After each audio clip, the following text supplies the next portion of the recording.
ازاي وامتى تقدر تقول على نفسك ان انت بقيت فول ستاك ديفلوبر وتقدر ان انت تنزل وتقدم وتعمل انترفيوز وتتقبل؟ السنه اللي فاتت والسنه اللي قبلها الاي اي غير حاجات كتير جدا جدا في العالم، وكمان غير في عالم المبرمجين وعالم البرمجه بشكل عام.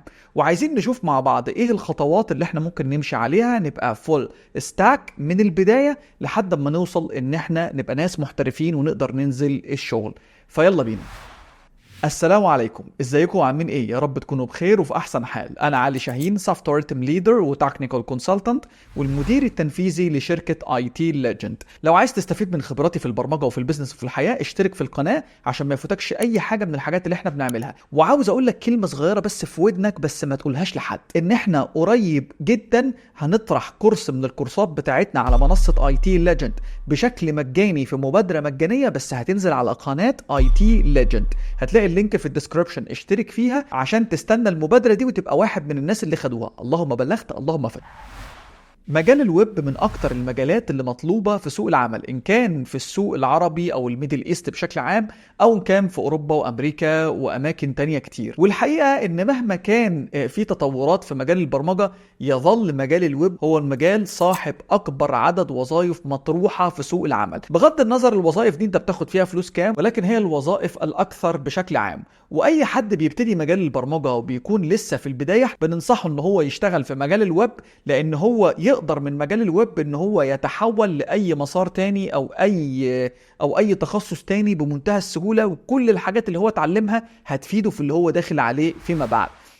ودلوقتي هنتكلم مع بعض على 8 خطوات او 8 مراحل هنمشي مع بعض فيهم بالترتيب عشان نبقى فول ستاك ديفلوبر. الكلام اللي انا هقوله ده ينطبق على حد عايز يشتغل باي تكنولوجي من التكنولوجيز المشهورة في سوق العمل، اللي هي يا اما هتكون دوت نت، يا اما هتكون بي اتش بي، يا اما هتكون نود جي اس. وانا ما بتكلمش كتير عن البايثون والجانجو لان هي مش مشهورة كتير في الميدل ايست بشكل عام وملهاش عدد وظائف كبير. وبالمناسبة حتى بره في اوروبا ملهاش عدد وظائف كتير قوي. اللي ممكن تكون انا ما اتكلمتش عليها وليها وظائف كتير في اوروبا هي الجافا، ومعاها الفريم ورك بتاعها اللي اسمه سبرينج. دي طبعا الحاجات المشهورة واللي انت لو اتعلمتها ان شاء الله هتلاقي لنفسك بيها وظائف كويسة في سوق العمل. نبتدي مع بعض بالمرحلة رقم 1 وهي تعلم اساسيات البرمجة. وهنا هنختار مع بعض لغة برمجة هنبتدي بيها، سواء كانت اللغة دي سي بلس بلس وانت هتحول منها على بي اتش بي او على نود جي اس اللي هي اللغة البرمجة بتاعتها جافا سكريبت، او سواء انت كنت عايز تبتدي على طول مثلا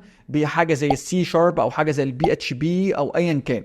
انت بتختار لغة البرمجة اللي هتخدمك اكتر وهتساعدك اكتر ان انت تنجز في الرود ماب بتاعتك. اختار الموضوع ده بحرية. اهم حاجة ان انت اي لغة برمجة اخترتها غير السي بلس بلس ما تستخدمش الفانكشنز الجاهزه والمكتبات الجاهزه اللي موجوده فيها عشان تعرف تبني لنفسك عقليه مبرمج كويسه. في المرحله دي هنتعلم مع بعض اساسيات السينتاكس بتاعه اللغه، هنتعلم الاوبجكت اورينتد بروجرامينج، واكتر حاجه هنهتم بيها هي مهاره حل المشاكل.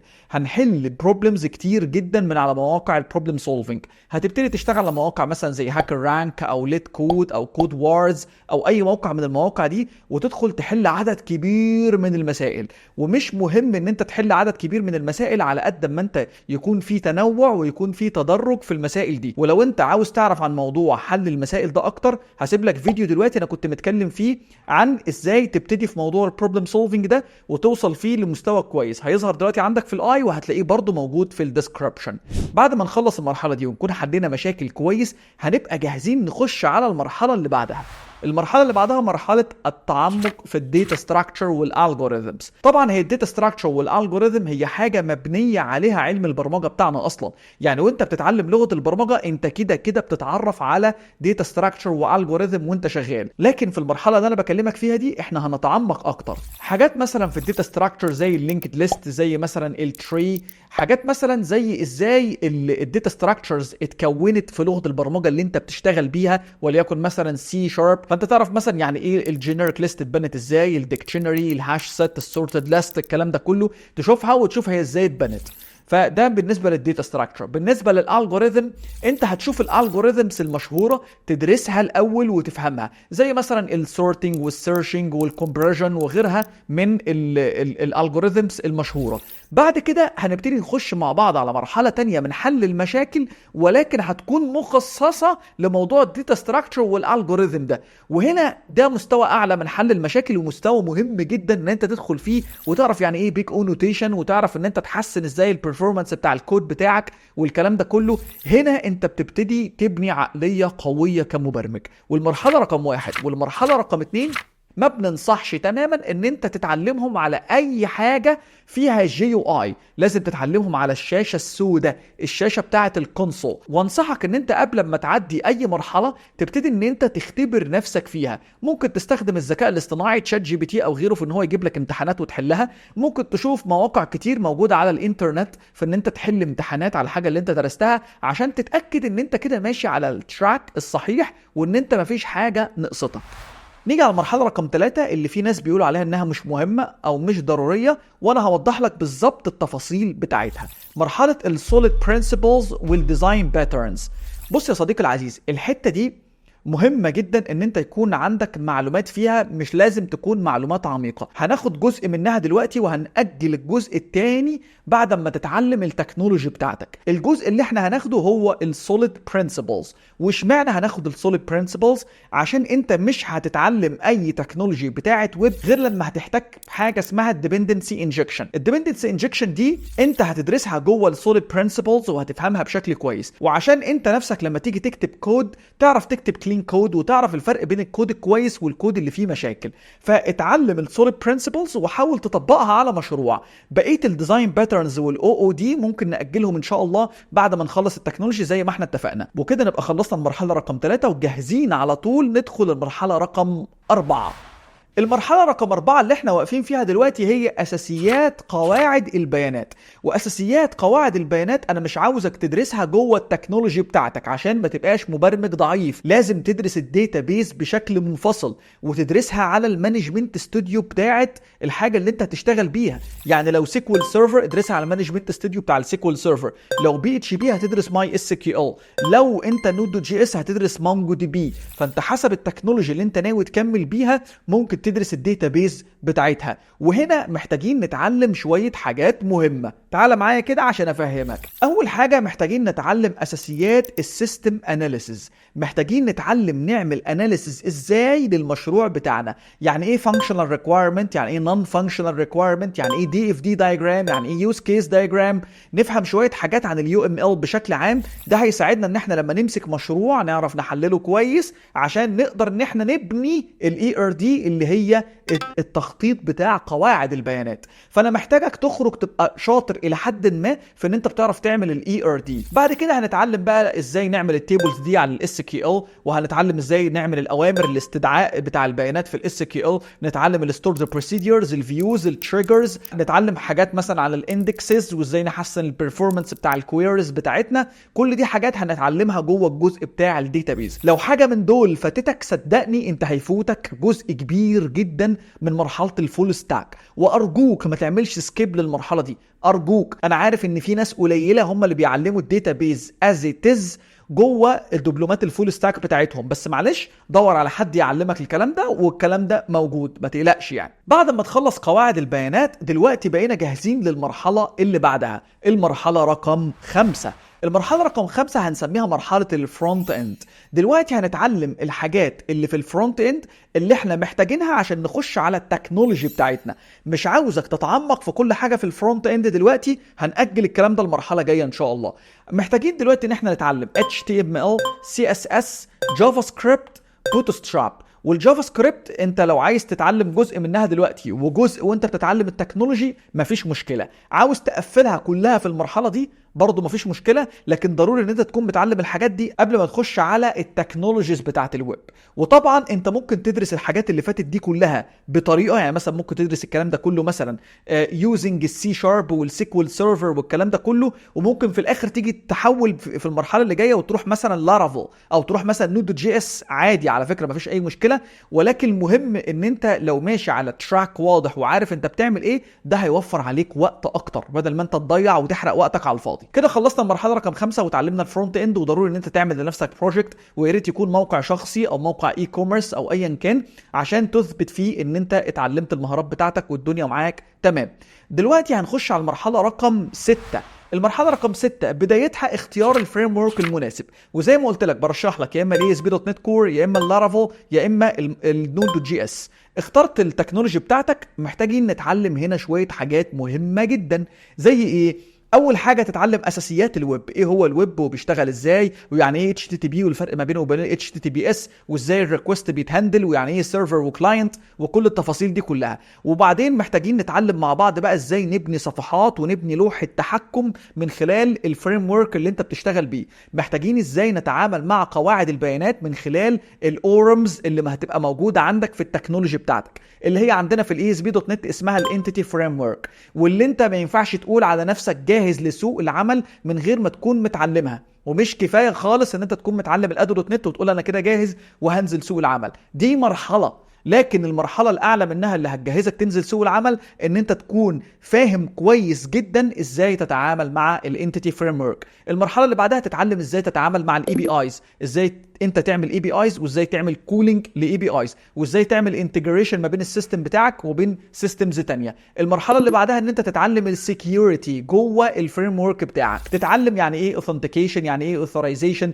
تتعلم ازاي تعمل مثلا لوجن باستخدام مثلا فيسبوك وجوجل وحاجات زي كده، تتعلم ازاي تخلي اليوزر يتحكم في الصلاحيات بتاعته جوه الموقع. يعني شويه حاجات كده ليها علاقه بالسكيورتي والصلاحيات عموما. وما تنساش ان انت تقفل المرحله دي ببروجكت محترم ان انت تطلع بيه. ولو انت مش عارف ايه هي المشاريع اللي انت ممكن تختارها عشان تطلع فول ستاك كويس، في فيديو هيظهر قدامك دلوقتي فيه 5 مشاريع انا اقترحتهم عليك عشان تطبق بيهم الشغل بتاعك. تقدر انك تخش وتتفرج عليه وتستفيد بالافكار دي وتنفذها. ولو نفذت ال5 انا اضمن لك ان شاء الله باذن الله انك لما تقعد في انترفيو اللي قاعد معاك هيبقى مبسوط منك جدا. نقطة مهمة جدا ما تخرجش منها من المرحلة رقم 6 من غير ما تظبطها، اللي هي ايه؟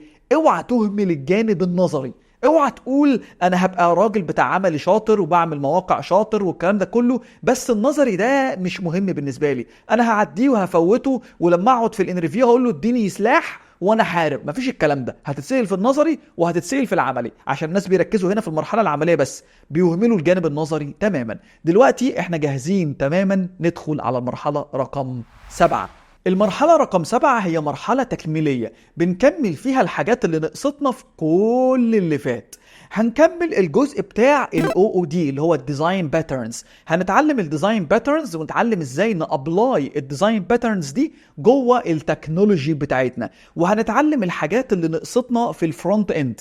ممكن ندوس اكتر في الجزء بتاع البوت ستراب، ممكن نتعلم الليس والساس، ممكن نبتدي نعمل شغل اكتر بالفرونت اند عشان ايدينا تمشي في الموضوع ده. ممكن نتعلم مثلا حاجه زي الانجلر مثلا او الرياكت عشان نكمل بيها برضو الجزء الاخير بتاع الفرونت اند بتاعنا. يعني في المرحله رقم 7 اعتبرها مرحله تكميليه للجزء اللي فاتنا كله. طب ليه اخرناها لانك لو كنت خدت الحاجات دي في الاول ما كنتش هتستوعبها بشكل كويس، والحاجات دي لازم تتطبق، ما ينفعش تاخدها نظري بس، لازم تاخدها نظري وتطبقها على طول على التكنولوجي اللي انت درست بيها. بالاضافه ان في المرحله دي كمان انا عاوزك تعمل بروجكت جديد، انا عاوزك تعمل مشاريع على قد ما تقدر. كل ما انت عملت مشاريع اكتر كل ما انت هتقرب نفسك اكتر لسوق العمل. اللي انت بتقعد معاه في الانترفيو بيكون حاسس كويس جدا انت راجل شاطر وعملت مشاريع، ولا انت يا دوبك عرفت شويه معلومات وقاعد في الانترفيو يعني تشتغلني كده وتقول اي كلمتين وخلاص. الموضوع ده بيتحس كويس جدا، وكل ما تلاقي نفسك فاضي اعمل مشاريع اكتر، والتكنولوجي قدامك كتير تقدر انك تطبق بيها. حته صغيره كده للناس بتوع الدوت نت، الناس بتوع الدوت نت ممكن يتعلموا حاجه زي البليزر ويب اسمبلي